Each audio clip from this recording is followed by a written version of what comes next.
नमस्कार. My name is Rishi Meena, Assistant Professor of Physics, government PG college Sirohi Rajasthan. महाविद्यालय के इस ई लर्निंग प्लेटफॉर्म पर आप सभी का स्वागत है. महाविद्यालय के इस ई लर्निंग प्लेटफॉर्म के प्रीवियस वीडियो में हमने सिंपल क्रिस्टल स्ट्रक्चर्स के अंतर्गत एससी, बीसीसी और एफसी संरचनाओं को पढ़ा. साथ में जो एटॉमिक पैकिंग फैक्टर है उसके माध्यम से ये जानने का प्रयास किया कि जो एफसीसी संरचना होती है वो एससी और बीसीसी की तुलना में अधिक क्लोजली पैक्ड होती है, क्योंकि एफसीसी के लिए जो पैकिंग फैक्टर है वो सबसे अधिक अर्थात 74% प्राप्त होता है.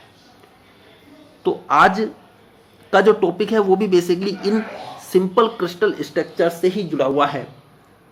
आज हम ये जो प्राइमेटिव सेल हैं इन तीनों संरचनाओं से जुड़ी हुई जो प्राइमेटिव सेल है अर्थात जो अभाज्य कोशिकाएं हैं उन अभाज्य कोशिकाओं के फंडामेंटल वेक्टर्स अर्थात मूलभूत सदिश ज्ञात करने का प्रयास करेंगे. तो देखिए स्क्रीन पर आपको इन तीनों संरचनाओं से संबंधित यूँ मान लीजिए कि जो अभाज्य कोशिकाएं हैं वो दिखाई पड़ रही हैं. हम सबसे पहले इस सिंपल क्यूबिक स्ट्रक्चर की बात करते हैं. देखिए सिंपल क्यूबिक स्ट्रक्चर में अब हम यह तो जानते हैं कि वहाँ जो परमाणु होंगे वो कोनों पर स्थित होंगे. अब हमें क्या करना है कि इस सिंपल क्यूबिक स्ट्रक्चर से रिलेटेड जो अभाज्य कोशिका है उसके मूलभूत सदिश अर्थात फंडामेंटल वेक्टर्स को ज्ञात करना है. अब देखिए चूंकि ये तीनों संरचनाएं घनीय संरचनाएं हैं तो जो परमाणु दो निकटतम परमाणुओं के मध्य जो दूरी होगी वो समान होगी और उसे हमने जालक नियतांक के द्वारा प्रदर्शित किया था. उसे हमने ए से स्मॉल ए के द्वारा रिप्रेजेंट किया था. अब देखिए यहाँ फंडामेंटल वेक्टर ज्ञात करने के लिए आप सबसे पहले क्या करें, एक्स से इसको प्रदर्शित कर लें. अब मैं इस क्यूब में सबसे पहले क्या करता हूँ, एक्स इसको मैंने मान लिया एक्स अक्ष, इसे मैं मान लेता हूँ यहाँ, इसको मैंने यहाँ दर्शा दिया वाई अक्ष और ये मैंने मान लिया यहाँ जेड एक्स, इसको मैंने यहाँ जेड अक्ष से प्रदर्शित किया है. अब देखिए चूंकि ये क्यूबिक संरचनाएं हैं तो इन दोनों परमाणु के मध्य जो दूरी होगी, इन दोनों परमाणु के मध्य जो दूरी होगी और इन दोनों परमाणु के मध्य जो दूरी होगी वो समान होगी और उसे हमने जालक नियतांक ए से प्रदर्शित किया था. अब देखिए इस लैटिस कांस्टेंट के माध्यम से हम इनके फंडामेंटल वेक्टर्स ज्ञात कर सकते हैं. देखिए फंडामेंटल वेक्टर्स यदि हम यहाँ प्रदर्शित करें तो किस तरह प्राप्त होंगे, तो देखिए यहाँ ए वेक्टर होगा वो हमें प्राप्त हो जाएगा ए वेक्टर बराबर ए आई कैप. ऐसे जो बी वेक्टर होगा, देखिए जो बी वेक्टर है वो प्राप्त हो जाएगा हमें ए जे कैप. ऐसे ही जो सी वेक्टर वो हमें प्राप्त हो जाएगा ए के कैप. जहां आई कैप, जे कैप और के कैप हैं वो एक्स, वाई और जेड अक्षों के सापेक्ष एकांक सदिश हैं, यूनिट वेक्टर्स हैं. देखिए अब सिंपल क्यूबिक स्ट्रक्चर के लिए जो फंडामेंटल वेक्टर्स हैं वो कैसे निकालते हैं ये तो क्लियर हो गया. अब हम एक बार बीसीसी संरचना को छोड़ दें और हम प्रकाश डालें इस एफसीसी संरचना पर, तो आपको यहाँ भी वही करना है कि सबसे पहले इन एक्सिस जो हैं आपके अक्ष जो हैं प्रदर्शित कर लीजिए. इसे मैंने अक्ष मान लिया, इसे मैं वाई अक्ष से दर्शा रहा हूँ और इसको मैं जेड अक्ष से रिप्रेजेंट कर रहा हूँ. अब देखिए ये मूल बिंदु हो गया, इसे प्रदर्शित कर दिया, ये मूल बिंदु मान लेंगे. इसके सापेक्ष आपको क्या करना, जो एटम हैं मिड पॉइंट में की स्थिति को इस मूल बिंदु के सापेक्ष लिखना है. देखिए उनकी पोजीशन को हम यदि सदिश रूप में प्रदर्शित करें इस मूल बिंदु के सापेक्ष तो हमें इस प्राइमेटिव सेल के फंडामेंटल वेक्टर्स प्राप्त हो जाएंगे. और कितने प्राप्त होंगे तो आप यहाँ से देख सकते हैं कितना मिलेगा. यहाँ से देखिए ए वेक्टर, इसे वेक्टर रूप में लिख लें. ए वेक्टर बराबर होगा A by 2 I cap plus J cap. इसे भी आप कर लें तो ये बराबर होगा बी वेक्टर बराबर ए बाई 2 जे कैप प्लस के कैप.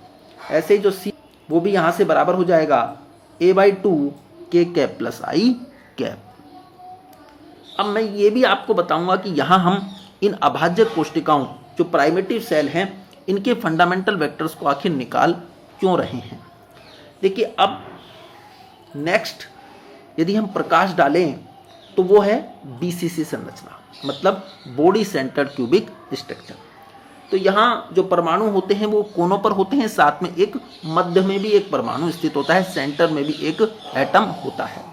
तो इसके अभाज्य सदिश ज्ञात करने के लिए आप राइट साइड में जो डायग्राम है इसे गौर से देखें। इसको गौर से देखें तो यहाँ पर आपको 3 कंबाइंड कोष्टिकाएं दिखाई दे रही हैं, आपको इस तरह से ही उन्हें बनाना है। और जो ये देखिए आपको जो एक्सिस यहाँ इन्हें आपको एक्स, वाई और जेड अक्ष द्वारा प्रदर्शित करना है। और ये आपका यहाँ मूल बिंदु हो, तो ये आपका यहाँ मूल बिंदु हो गया। इस मूल बिंदु के सापेक्ष जो सेंटर्ड एटम हैं इन तीनों कोष्टिकाओं में, उनकी स्थिति को सदिश रूप में लिखने का प्रयास करें। और सदिश रूप में जैसे ही अपन लिखेंगे तो यहाँ से देखिए आप देख सकते हैं ए वेक्टर बराबर a/2 i cap plus j cap minus k cap. इसी तरह से जो बी वेक्टर होगा प्राप्त हो जाएगा a/2 i cap plus j cap plus k cap. और जो सी वेक्टर है यहाँ से जो सी वेक्टर है वो आपको प्राप्त होगा a/2 i cap minus j cap plus k cap. तो आई होप कि आप समझ गए होंगे कि जो बीसीसी संरचना है उसके लिए हमें उस बीसीसी संरचना से जो अभाज्य कोष्टिका प्राप्त होती है उस अभाज्य कोष्टिका के फंडामेंटल वेक्टर्स को किस तरह निकालना है। अब देखिए हमने तीनों संरचनाओं के लिए फंडामेंटल वेक्टर्स तो ज्ञात कर लिए, अब हमें इनका क्या करना है, आखिर हम क्यों इन तीनों अभाज्य कोष्टिकाओं के लिए इन फंडामेंटल वेक्टर्स को निकाल रहे थे। तो उसका कारण ये है कि हमें उस अभाज्य कोष्टिकाओं का आयतन ज्ञात करना है, हमें वॉल्यूम निकालना है उन अभाज्य कोष्टिकाओं का। और देखिए अभाज्य कोष्टिका का जो आयतन होता है उसे हम ओमेगा से प्रदर्शित करते हैं, और इसका जो मान होता है वो होता है A vector dot B vector cross C vector, अर्थात अदिश त्रिक गुणनफल के बराबर होता है। तो यहां से आपको दिखाई दे रहा है ओमेगा बराबर A vector dot B vector cross C vector. अब देखिए चूंकि हम तीनों जो सेल हैं, जो तीनों प्राइमेटिव सेल हैं, उनके लिए जो मूलभूत सदिश हैं उन्हें निकाल चुके हैं। देखिए यहाँ से आपको ये तीनों संरचनाओं के लिए आपको यहाँ से जो फंडामेंटल वो आपको दिखाई दे रहे हैं। तो 1 बाय 1 आप यदि यहाँ प्रत्येक उस प्राइमेटिव सेल के लिए जो फंडामेंटल वेक्टर्स हैं उन्हें इस फॉर्मूले में रखें तो यहाँ से आप जो अभाज्य कोष्टिका है उसके आयतन को, उसके वॉल्यूम को ज्ञात कर सकते हैं। देखिए जब हम रखते हैं और सोल्व करते हैं तो जो सिंपल क्यूबिक स्ट्रक्चर है उसकी अभाज्य कोष्टिका का जो आयतन है वो हमें स्मॉल ए क्यूब प्राप्त होता है। और यदि हम बीसीसी के लिए इसका मान देखें तो बीसीसी के लिए इसका जो मान है वो हमें ए क्यूब बाई 2 प्राप्त होता है। और यदि हम एफसीसी के लिए इसका मान देखें तो एफसीसी के लिए इसकी जो वैल्यू होती है, एफसीसी के लिए इसकी वैल्यू निकालें तो एफसीसी के लिए इसकी वैल्यू ए क्यूब बाय 4 प्राप्त होती है। तो स्पष्ट है कि सिंपल क्यूबिक के लिए ए क्यूब, बीसीसी के लिए ए क्यूब बाई 2 और एफसीसी के लिए ए क्यूब बाई 4। तो आप ये निकाल सकते हैं। जो फॉर्मूला है इसमें ए vector, B vector, C vector का मान रखें और जो अभाज्य कोष्टिका है उसके आयतन को ज्ञात करने का प्रयास करें। तो आई होप आप समझ गए होंगे कि किस तरह से हमें इन तीनों संरचनाओं की अभाज्य कोष्टिकाओं के लिए जो फंडामेंटल वेक्टर्स हैं, जो मूलभूत सदिश हैं, उन्हें फाइंड आउट करना है। तो आज की वीडियो में इतना ही। थैंक यू, धन्यवाद।